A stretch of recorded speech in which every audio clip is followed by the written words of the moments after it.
Watch. On the seventh day of continuous but fruitless searches in Yosemite National Park, a heavy leaden exhaustion hung in the morning air of the command center. Hope, the most fragile and precious resource in any rescue operation, was nearly gone. More than 60 professionals and volunteers had scoured thousands of acres, but Mark Henderson and Jesse Knight, a vibrant pair of internet celebrities, had vanished as completely as the morning fog in the valley. The operations leader, veteran Ranger Dave Hudson, was already preparing to say the hardest words about shifting from rescue to recovery. But at that precise moment, when despair was about to win, the pilot's radio crackled with a frantic, broken voice. He had spotted something small, alien, bright against the endless gray expanse of granite, a formation known as Sentinel's Face. It was 5 miles as the crow flies from the Mistrail tourist path, in terrain considered inaccessible without specialized climbing gear. Immediately, an elite team of climber rescuers from the Yosemite unit was dispatched. Their preparation was swift and silent. Everyone knew their role. The ascent took 3 grueling, tense hours. The wind lashed faces, and the sun-baked rock felt like a living, breathing entity, unwilling to reveal its secrets. Finally, leading climber Ryan Cole, securing his harness, managed to place his weight on a tiny, barely visible ledge, and froze, gasping for breath. What he saw defied logic, alien to his 20 years of experience. For a moment, it felt like a hallucination, brought on by fatigue and altitude. On the bare, weathered rock, just big enough for one person to stand, stood a single, turquoise trekking boot. One, the very model Jesse Knight had shown off in one of her posts. But the shock was not its location. The boot was pristine, not a scratch on the waterproof membrane, not a speck of granite dust in the intricate sole tread. The laces were neatly tied in a double knot, as if prepared for a long hike. It stood on the rock so perfectly, so confidently, as if removed from a box and carefully placed in the window of a luxury sporting goods store. This find was absurd, a challenge to common sense. Rescuers were used to chaos and destruction, victims' belongings shattered, scattered across hundreds of feet. But this clean, solitary, almost glowing boot on an inaccessible cliff face felt less like evidence and more like a surreal, ominous symbol, a silent, impossible fact in the heart of a vast, wild void, the first fragment of a puzzle destined to plunge everyone into madness and question the very nature of reality. To grasp the full weirdness of Mark and Jesse's disappearance, one must understand who they were. They were architects and stars of a carefully crafted modern dream. Mark Henderson, 31 years old, grew up in a Chicago suburb, captivated from childhood by photography and design. His career as a graphic designer at a major advertising agency was successful, but sucked the life out of him, replacing creativity with endless revisions and deadlines. Jessica Knight, 29 years old, from a small town in Oregon, was a natural communicator. Her job in a tech marketing startup taught her the art of storytelling, stories that resonate deep in people's hearts. They met at a digital marketing conference and instantly knew they shared a common weariness of corporate life and a dream of freedom. Their decision was radical. They sold their apartment, their cars, almost everything they owned. Their ark was a used Mercedes Sprinter van, which they spent 6 months transforming into a masterpiece. They named it the Wanderer. Inside, everything was carefully crafted, walls paneled with light cedar, a tiny wood stove, a shelf of books by Kerouac and John Muir, solar panels on the roof. The van wasn't just transport. It was a physical embodiment of their philosophy. Their project, Wandering Souls, mirrored this philosophy, phenomenally successful because they were utterly professional. Mark wasn't just snapping photos. He waited hours for the perfect light, composed meticulously, then perfected every shot in post-production. Jessica didn't merely write posts, she created narratives. Her texts, rich with metaphor and passion, allowed hundreds of thousands of office workers to smell the pine forest and taste freedom. They sold not just beautiful pictures, but hope. Behind them were serious trials. They had forded icy rivers in Alaska, lived for weeks in the Mojave Desert, climbed peaks in the Rocky Mountains. They were experienced, well-equipped, and always thoroughly planned. But their success and the constant pressure to create content bred a dangerous duality. In a post written months before their disappearance, Jessica reflected, "Sometimes it feels like I live in two worlds at once. One, Instagram's world, where every sunset is perfect and every trail leads to enlightenment. The other is the real world, where the battery dies.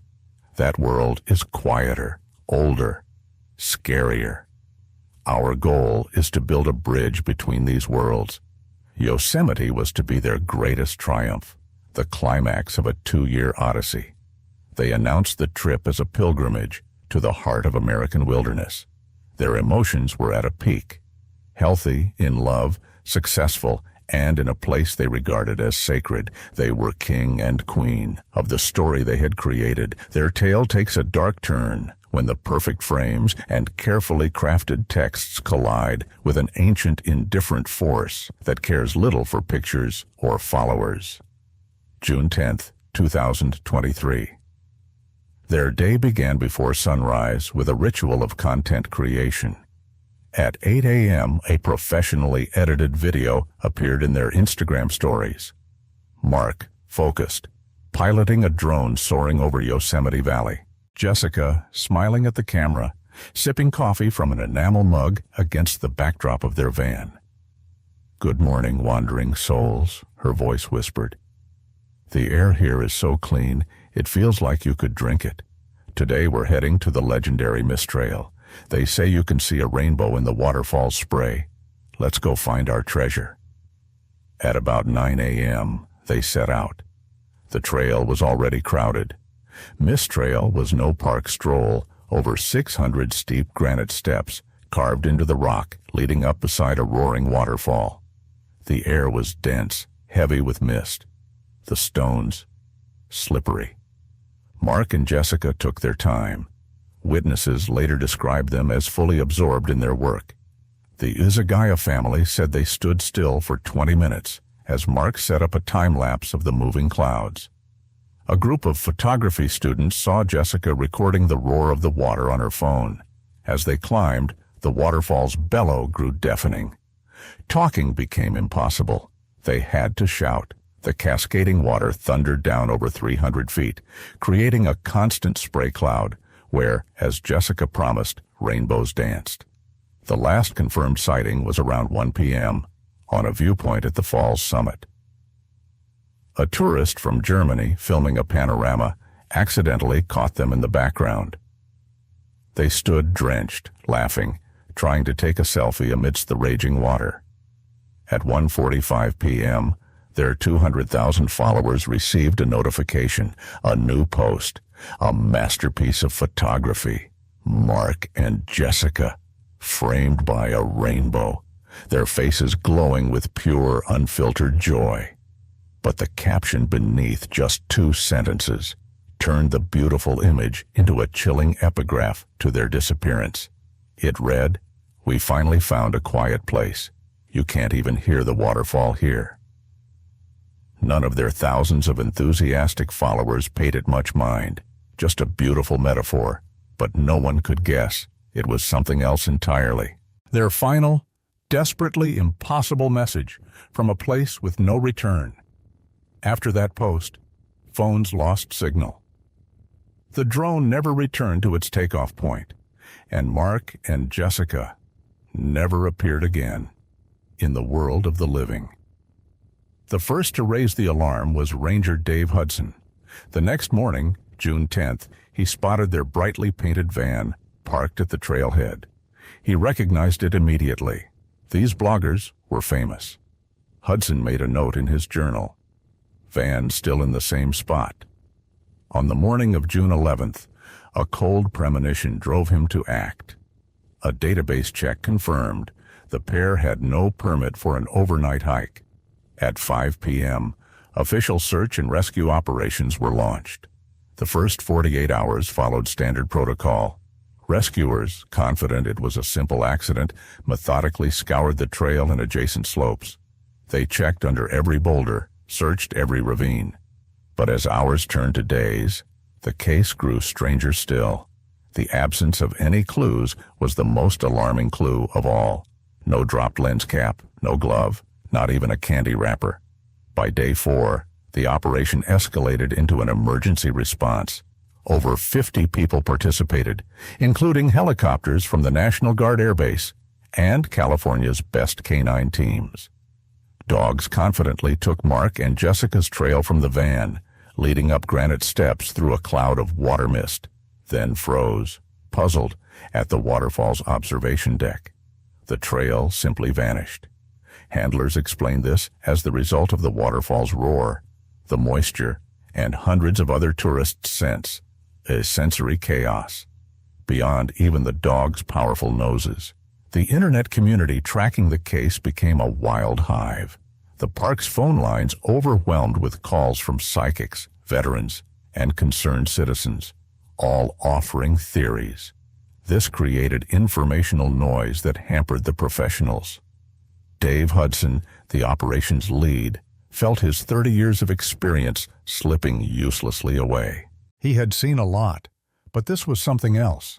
It felt as if Yosemite itself had opened its jaws and swallowed 2 people, leaving no sign, no thread to hold on to.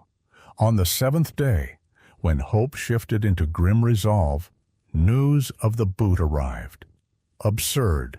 Impossible. The find turned the case upside down. The search zone shifted a mile.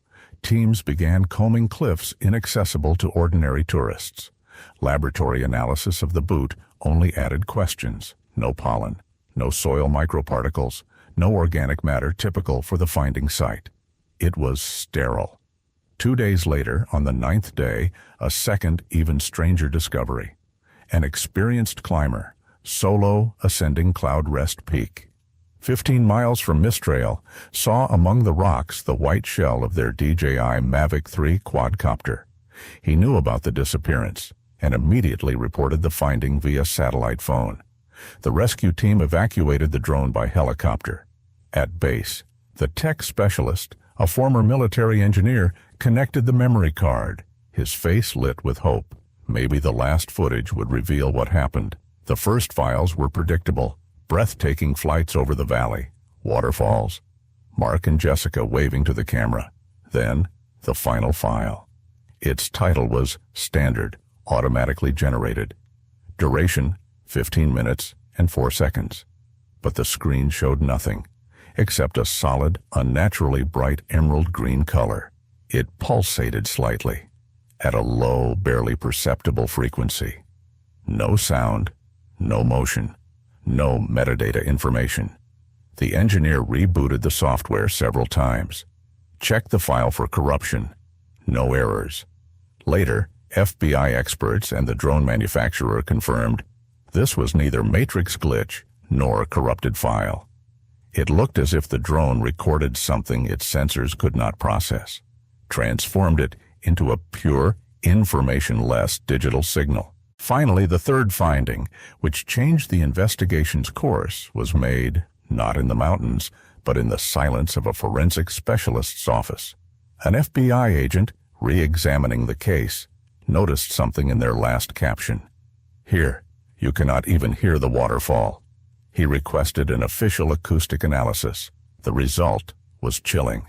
At Ernalf's viewpoint, noise levels never dip below 85 decibels. Silence there is physically impossible. An agent requested data from the cellular tower. The post had been published from a device, its geolocation precisely matching that very viewpoint. This was no mistake, no poetic metaphor. It was a statement, defying the laws of the universe. And they made it, just minutes before vanishing. The case was officially classified as a disappearance under particularly mysterious circumstances. FBI lead investigator Michael Chen, a pragmatist and skeptic, found himself facing the most irrational case of his career. His team methodically worked through every theory. Each one crumbled to dust. The official accident explanation, though maintained as the formal stance, failed to explain any of the three anomalous clues. They replayed scenarios. They fell from the cliff, but how then was the pristine boot found 5 miles away? Washed away by the river? But the drone was discovered 15 miles up atop a mountain. A planned escape? They conducted deep dives into their digital lives. Cloud archives, deleted messages, financial records, nothing, no plans for a new life, no secret accounts. They had just signed a lucrative deal with a major outdoor brand. No reason to run. The murder or abduction theory was the most unlikely. To commit such a crime in broad daylight, on a busy trail, with no witnesses or evidence, then scatter the victim's belongings with such devilish precision, was a Hollywood thriller plot, not real life. Chen, man of facts, spent sleepless nights poring over old unsolved Yosemite disappearances. Stories of people vanishing in an instant, leaving behind only strange single clues. Officially unrelated cases, but Chen couldn't shake the feeling that Mark and Jessica's story was but a chapter in a vast, ancient, terrifying book written by the park itself. The truth turned out far more terrifying than guesses. Perhaps there was no truth, not one accessible to human understanding. 2 years later, Mark Henderson and Jessica Knight were officially declared deceased. Their case joined a list of over a dozen unsolved Yosemite disappearances spanning decades. It became a subject for criminologists, psychologists, and hundreds of thousands of internet detectives. Their Instagram page froze, becoming a digital memorial. The final post, with its rainbow and impossible caption, gathered hundreds of thousands of comments. It became a virtual pilgrimage site where grief mingles with conspiracy theories and warnings for future travelers. Their idealized life turned eternal cautionary tale about nature's unforgiving disdain for arrogance. Mark and Jessica's families were left alone with their grief and absence of answers. This unknown, as Jessica's mother said, was worse than any nightmare truth. She refused all of Jessica's belongings, save that single turquoise boot. It stands beneath a glass dome in her living room, clean, perfect, not a witness, but a symbol of something beyond human imagination. Dave Hudson retired a year after the case. At his farewell party, he told the young rangers, "You can study all the maps, learn every trail, but never think you truly know this place, because the moment you do, it will show you how wrong you are." The story of Mark and Jessica is a mirror of our time. It reflects our urge to package, filter, and sell every moment of life. They tried to capture the wild, untamed soul of nature through their lens.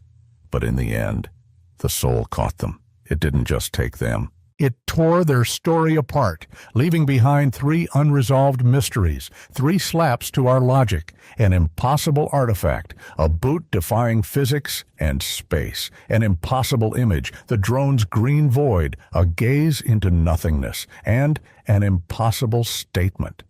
Silence amidst the roar, denial of reality itself. It feels like a final, cruel work of art, created by nature itself, in response to our attempt to make it a backdrop for selfies. Their last post, the perfect picture, still hangs in digital space. Bright, happy, eternal. But now we know, behind the frame lies something else. Not peace, but a terrifying, unfathomable silence. They really found their quiet place, and that silence was absolute. Thank you for watching. Stay curious. Stay cautious. And remember, some places keep their secrets forever.